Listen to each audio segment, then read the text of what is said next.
Sabi nga nila sa akin, "Ano ka ba naman, Gigi? Bakit napayag kang utuin ng mga kalaro mo?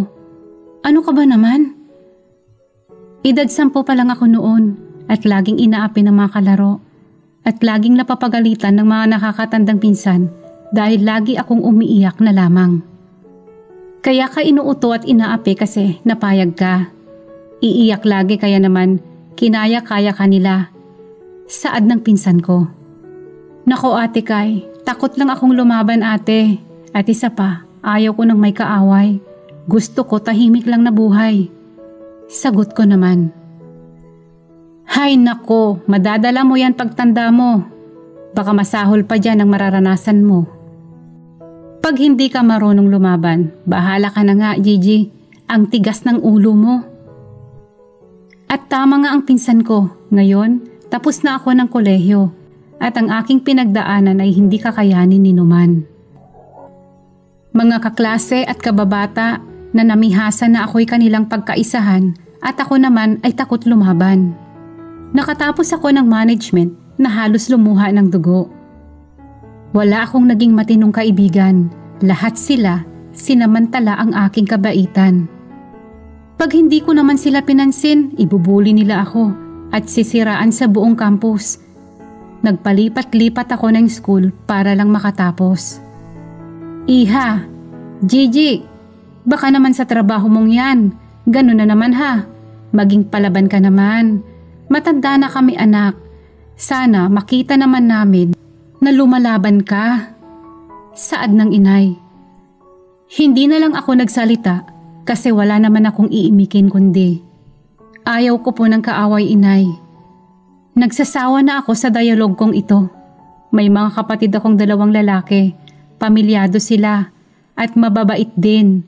Under-desaya naman ang mga asawa nila. Kaya naman nagagalit ang mga pinsan ko sa aming 3.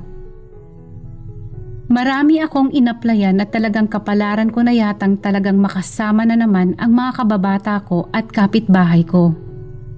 Natanggap ako sa isang sikat na hotel dito sa bayan namin. Kahit office work, pinag-training muna ako as attendant. Aba, kita mo nga naman oh. At dito din pala nag-apply ang babaeng paawa at mukhang anghel.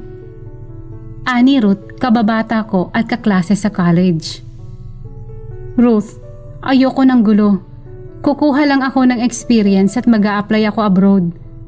Pwede ba? Huwag yun na lang akong pansinin." Pakiusap ko.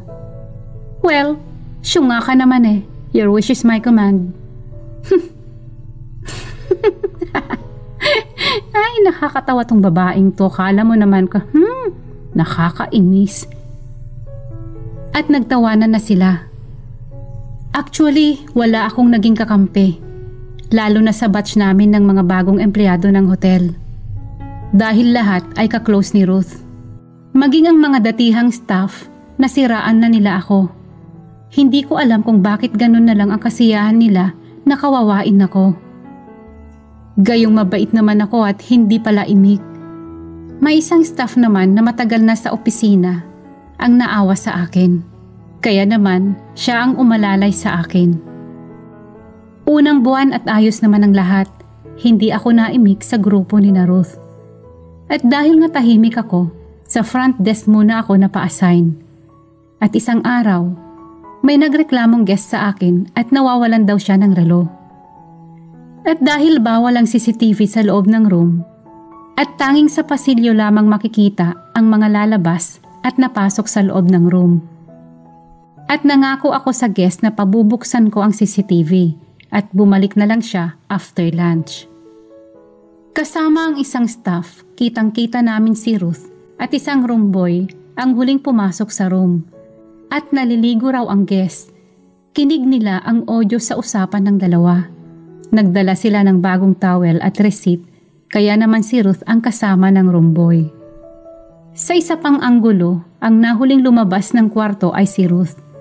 Pinatawag ng manager namin si Ruth at agad masama ang tingin sa akin. Bawal kami sa loob at si Ruth at room boy lang ang pinapasok sa opisina. At paglabas, ang room boy ang natanggal sa trabaho at umiiyak ng lumabas ng opisina. At si Ruth, ay tatawa-tawa ng lumabas at nagparinig sa akin. Akala mo yata kaya mo ko, malabo ka. Bulong nito pagdaan sa harapan ko. Nagtaka ako kung bakit ako na naman at mula noon pinag-initan na naman nila ako. Gigi, payo ko, mag-ingat ka. Ingatan mo ang bag mo, lagi mo itong i-check ha. Tiyak kong gagantihan ka ng mga yan. Saad ng kaopisina ko na matagal na sa hotel. Summer, maraming guest noon, kaya kaming mga nasa front desk nagtulong-tulong para magdala ng gamit sa mga room. At ako'y nautusan sa 3rd floor, naabutan ko si Ruth na kumukuha ng pera sa bag ng guest.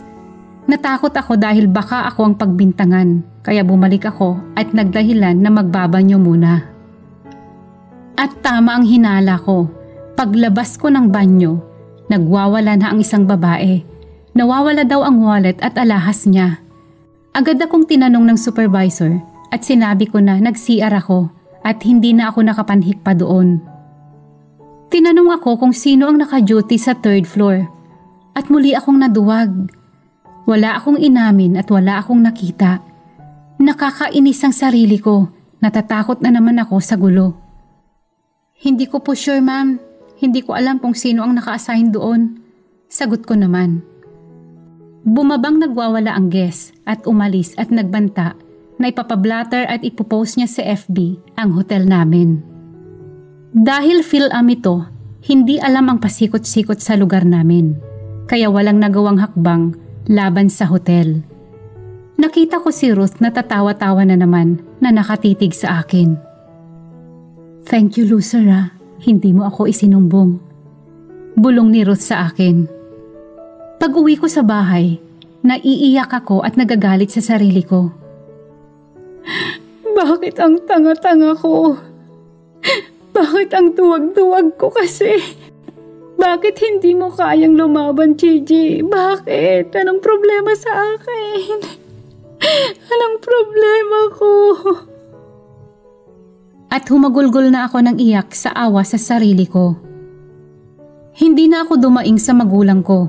Matatanda na sila. Ayaw ko na silang bigyan ng isipin pa.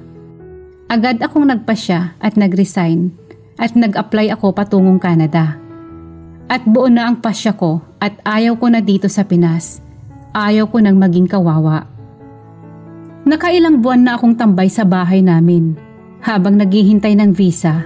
At si Ruth ayaw talaga akong tigilan hanggang FB pinariringgan niya ako. Si Miss Paawa, asan na kaya? Akala naman ikagaganda niya ang pagre-resign. Post nito. At napakarami agad ng comment ng mga batchmate namin noong college. Napapaluha ako habang nagbabasa. At maraming naglalaro sa isipan ko, bakit may mga ganong tao? Hindi naman ako nalaban at hindi marunong makipag-asaran sa kanila. At mabait naman ako, pero bakit? At dumating na nga ang hinihintay ko na visa. Ibang bansa na ang aking bagong mundo. Ibang lahi at ibang kultura na. Sana maiba naman ang kapalaran ko. Caregiver ang unang sabak ko. Isang matandang babae ang inalagaan ko at ako ang kasakasama niya sa bahay. At yun nga ang naging trabaho ko. Magaan naman at malaki ang sahod. At mabait na pamilya ang aking mga employer. Nag-aalala man ang magulang ko, agad ko naman silang tinawagan na ayos ang aking kalagayan. Mayamang angkan ng aking employer at nalilibot namin ang buong mundo. Pag naisipan ng alaga ko na mamasyal. Sumasaya ako at pansamantalang nalimutan ko ang problema. Sa wakas, wala na ang aking kamalasan sa kaibigan at kasama sa trabaho. Dito, sarili ko lang ang kausap ko at ilang Pinoy na mababait naman sa akin.